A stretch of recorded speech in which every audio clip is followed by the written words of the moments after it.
Bragança, terra de duques ausentes, terra de judeus perseguidos, terra de montes de frios. É sobre tudo isso, sobre os duques, os judeus, o pão que há e o que podia haver, que nós hoje vamos falar.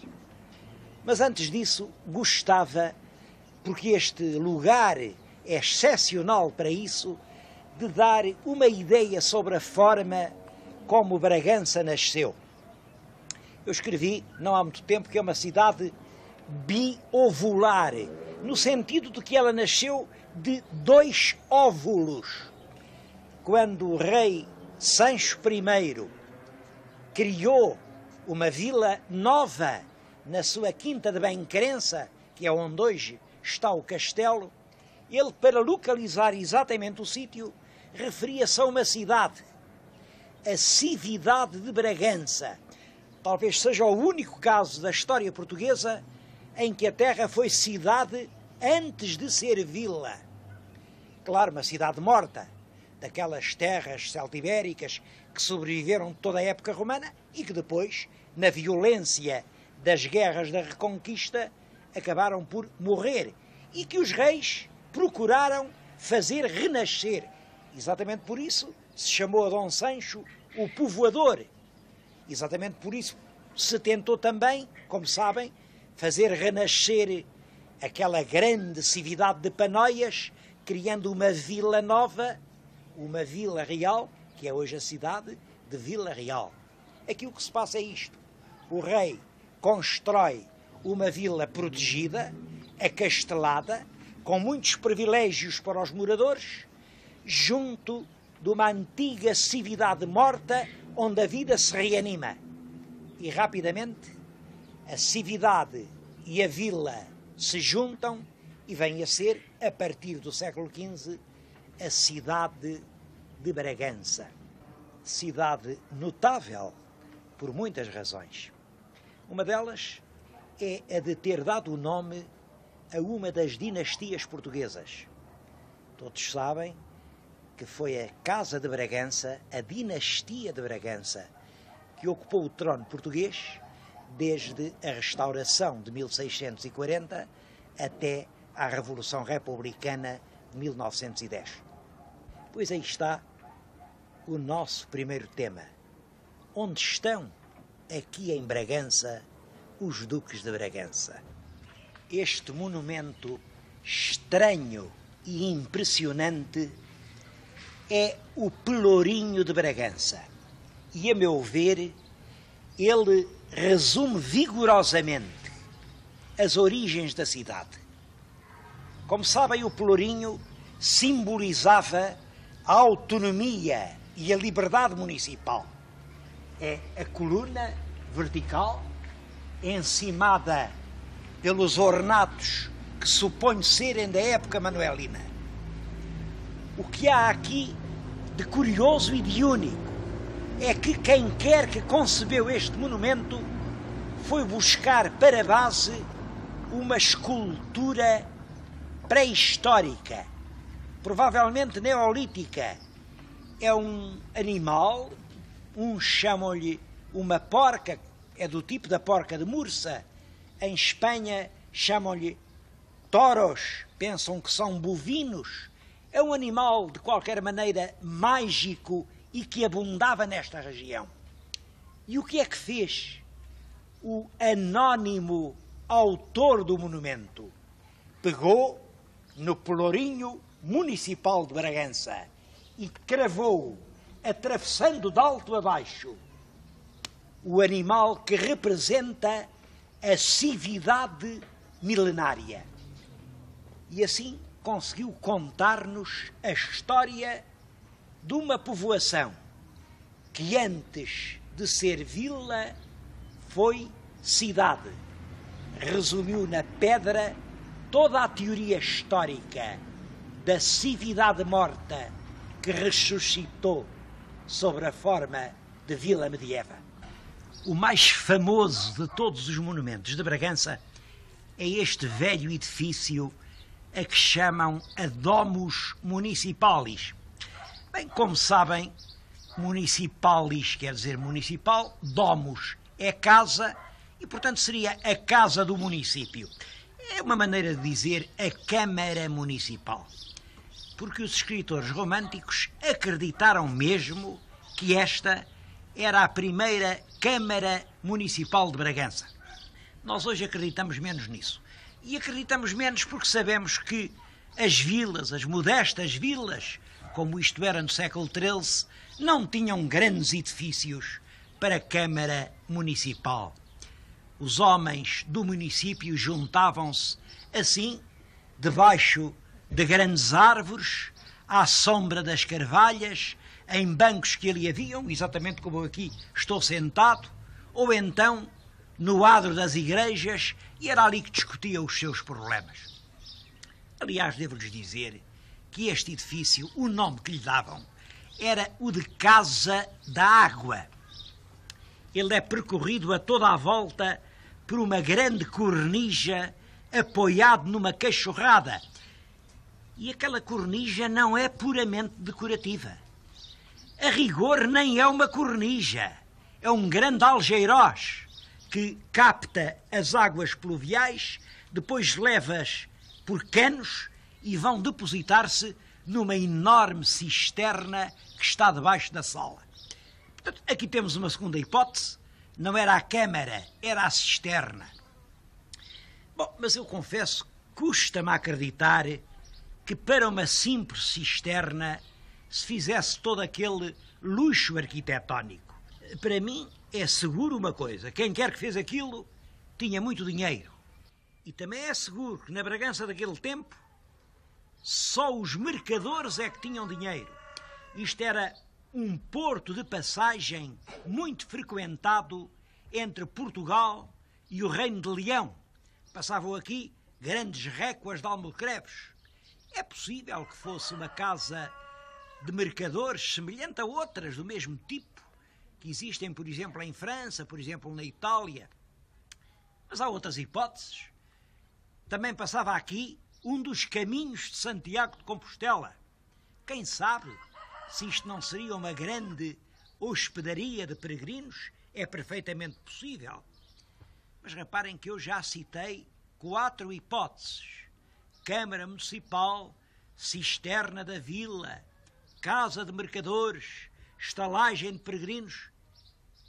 E, de facto, há só uma coisa que eu lhes posso dizer sem receio de me enganar.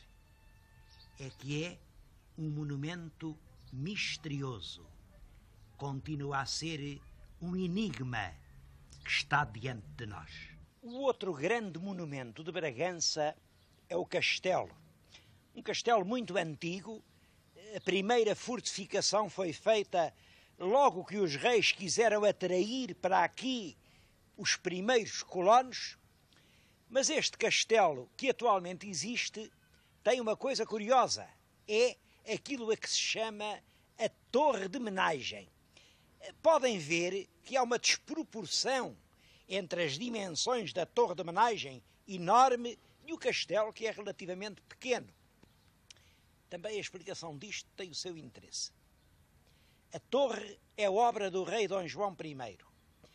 Dom João I, durante as guerras para conquistar Portugal, atacou o castelo de Bragança, não conseguiu entrar lá dentro, o castelo resistiu, o alcaide era partidário do rei de Castela e só se veio entregar, passado muito tempo, com aquilo a que se chamava uma preitesia.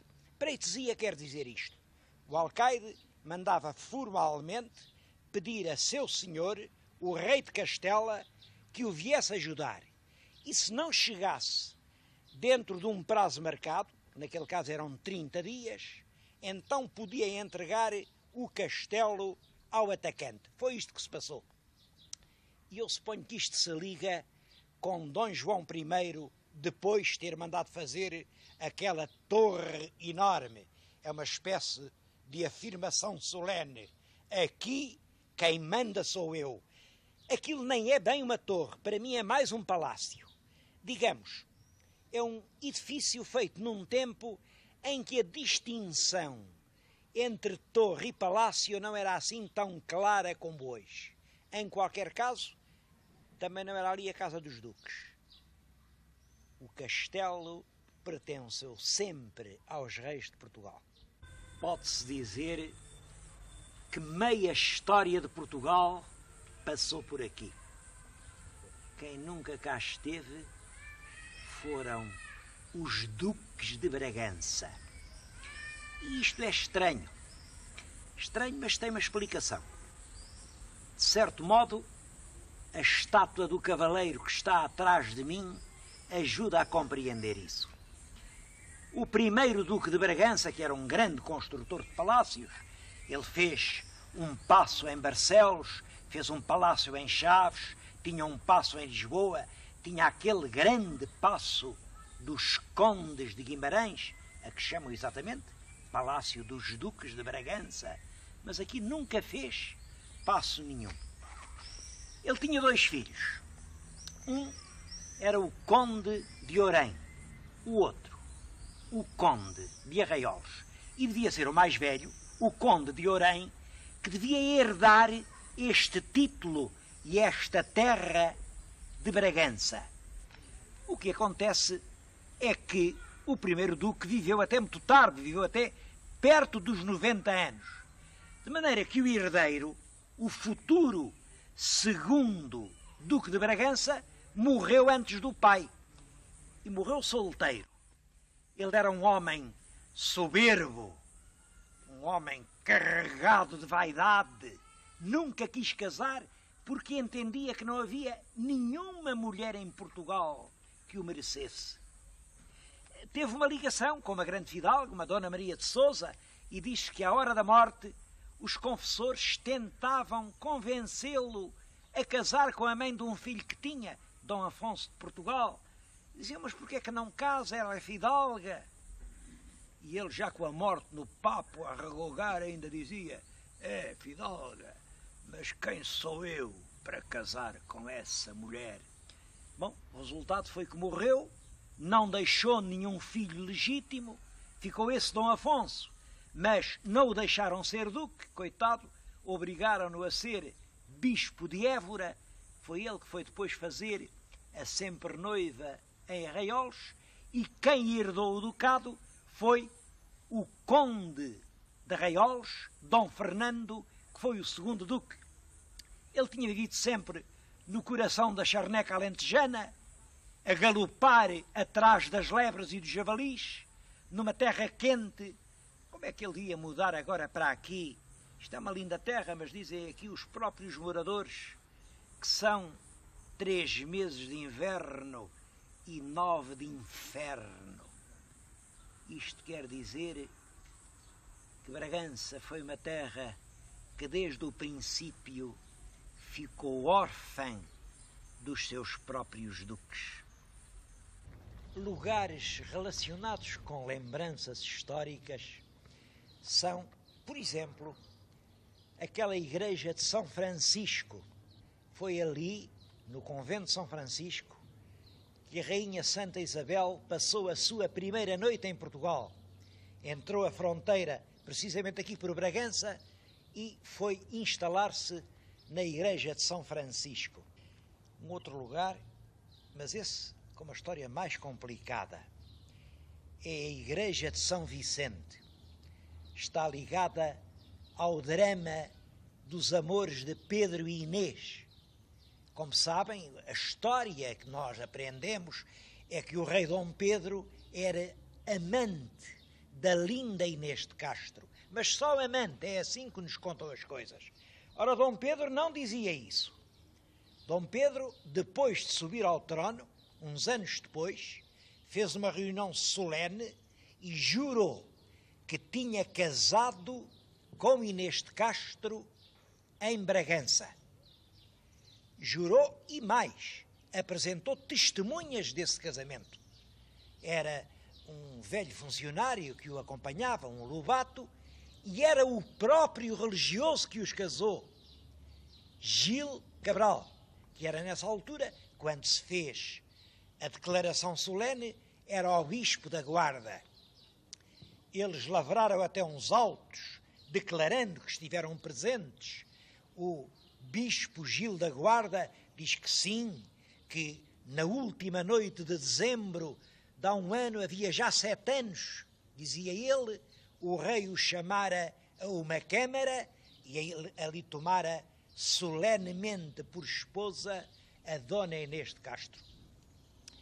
Há nisto um ponto misterioso em que eu gostava que todos pensássemos. Este Gil Cabral é o tronco daqueles Cabrais de Belmonte que se diz que eram a própria verdade personificada. Um Cabral nunca mentia. Ficou esse mito, essa lenda de que a palavra de um Cabral era tão sagrada que eles nem sequer tinham que prestar menagem pelos castelos que governavam. Não se pede que jure menagem a um homem que, por natureza, nunca pode mentir. Ora, o que eu acho curioso é isto. Como sabem, o João das Regras, naquelas cortes de Coimbra, provou com um grande discurso que o Gil Cabral mentiu, que o rei Dom Pedro nunca casou com a Inês, que essa história de Bragança é tudo uma imaginação pura. Mas como é que se explica que, se o único Cabral dessa época proferiu assim uma mentira de dimensões históricas, os Cabrais tenham ficado na lenda como as próprias encarnações da verdade? Das duas uma. Ou o rei casou mesmo e a linda Inês foi mesmo rainha, ou então o bispo Cabral mentiu e a lenda da verdade dos Cabrais é uma história política posta a correr pelos inimigos do rei Dom João I. Duques que nunca chegaram, judeus que tiveram de partir. Eu escolhi Bragança para falar dos judeus, não porque haja só judeus em Bragança. Os judeus são um elemento essencial da população medieval portuguesa. Mas porque realmente aqui eles são especialmente conhecidos em virtude dos trabalhos dos investigadores locais, especialmente do abade de Bassal. Quantos eram os judeus é uma coisa que nós não sabemos. Há quem fale num terço, mas quem diz um terço podia dizer um décimo ou um centésimo. A única coisa verdadeira é que eram muitos e, sobretudo, é que eram a maioria da população culta. Todas as atividades que exigiam cultura, quer dizer, os homens que faziam os grandes negócios, os ourives, os mercadores, os negociantes, os empresários, os cosmógrafos, os pilotos, tudo isso eram judeus. E, além deles, numerosos artesãos, os alfaiates, os homens que lidavam com testes, os sapateiros, tudo gente de raça judaica. Ora bem, como sabem, os judeus foram expulsos dos reinos de Castela, Leão, Aragão, etc., no ano de 1492 pelos reis católicos. E acontece que aqui, esta Bragança, tinha duas fronteiras. Ao norte, ligava com o reino de Leão, a leste, com o reino de Castela. E, portanto, judeus leoneses, dezenas de milhares, e judeus castelhanos, também dezenas de milhares, juntaram-se aqui. A razão porque eu e as pessoas que estão a organizar este programa escolhemos este lugar é porque aqui é a Rua Nova de Bragança, a Rua Direita, como hoje se chama, que foi uma rua que nasceu com a vinda dos judeus. Era uma rua onde os judeus se fixaram, onde estabeleceram os seus negócios e que foi o centro da atividade comercial de Bragança. Os judeus, aliás, não estiveram aqui muito tempo, porque, como sabem, Dom Manuel expulsou-os. Bom, muitos saíram do país, outros ficaram simulando uma fé que não tinham, porque eles, no fundo, permaneceram judeus. E isso é o mais trágico, ser uma coisa por dentro e outra por fora. Creio que o drama dos cristãos novos foi exatamente isso. Não ousar confessar o credo verdadeiro, estar disposto a aderir a tudo, nunca dizer frontalmente a verdade. Isso aconteceu realmente em Portugal. Portugal perdeu os seus quadros intelectuais. Portugal perdeu, sobretudo, a sua fibra mental. Eu acho que a grande nódoa negra que nos ficou do drama dos cristãos novos foi isto mesmo. Foi não assumirmos as nossas próprias convicções. Foi não ousar parecermos aquilo que, no fundo, nós sabemos que somos.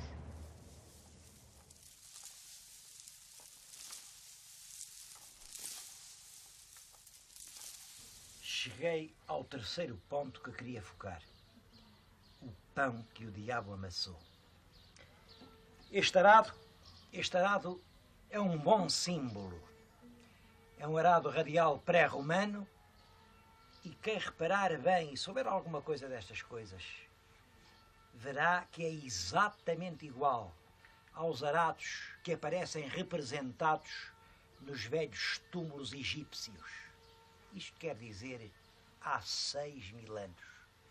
Há 6.000 anos, os transmontanos trabalham agarrados à mesma rabiça do mesmo arado.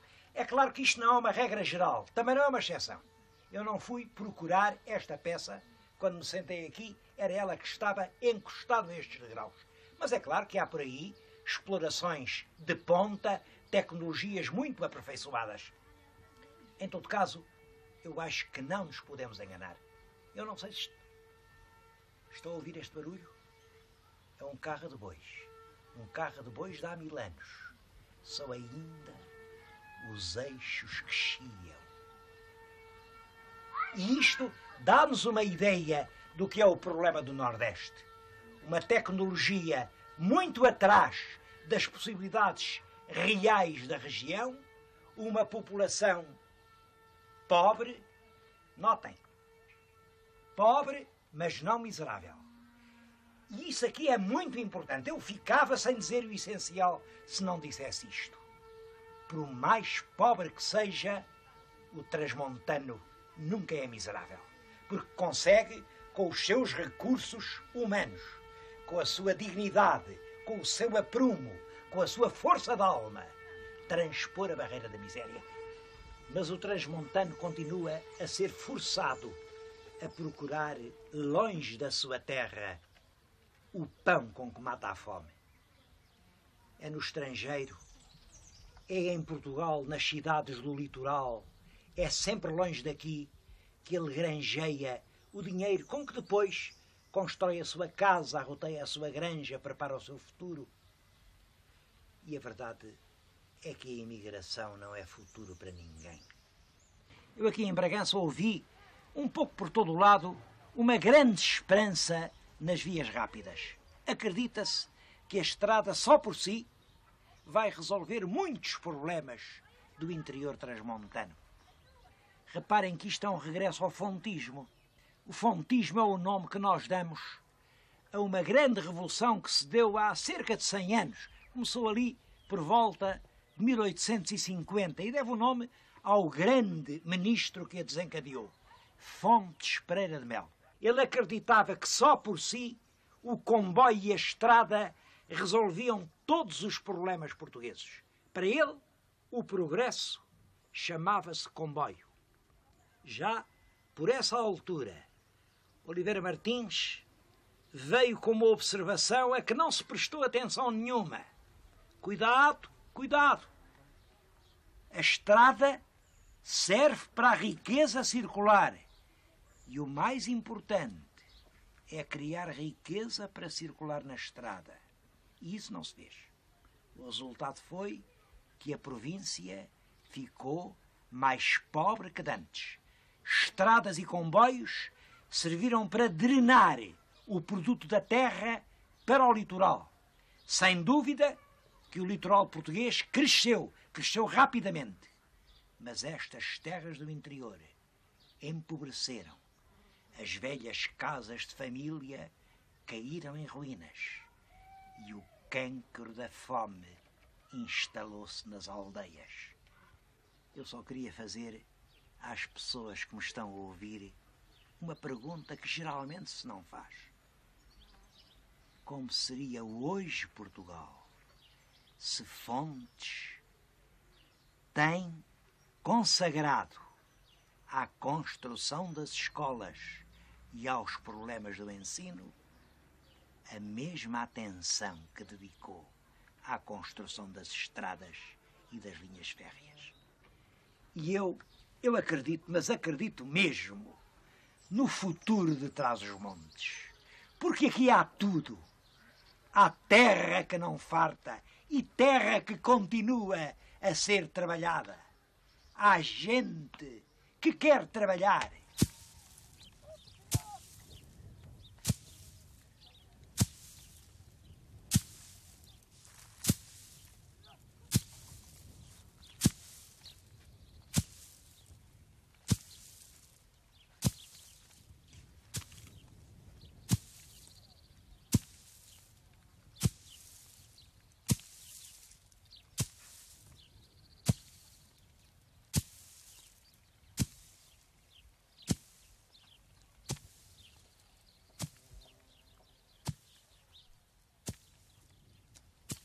Trás-os-Montes é um país com futuro.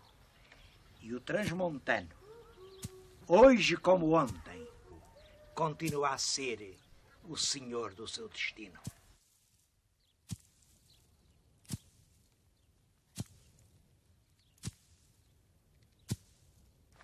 Io lo suamo doji ereko etandinye. Yereko etandinhe. Mandou suar os sapatos da sola do amiê. Da sola do amiê.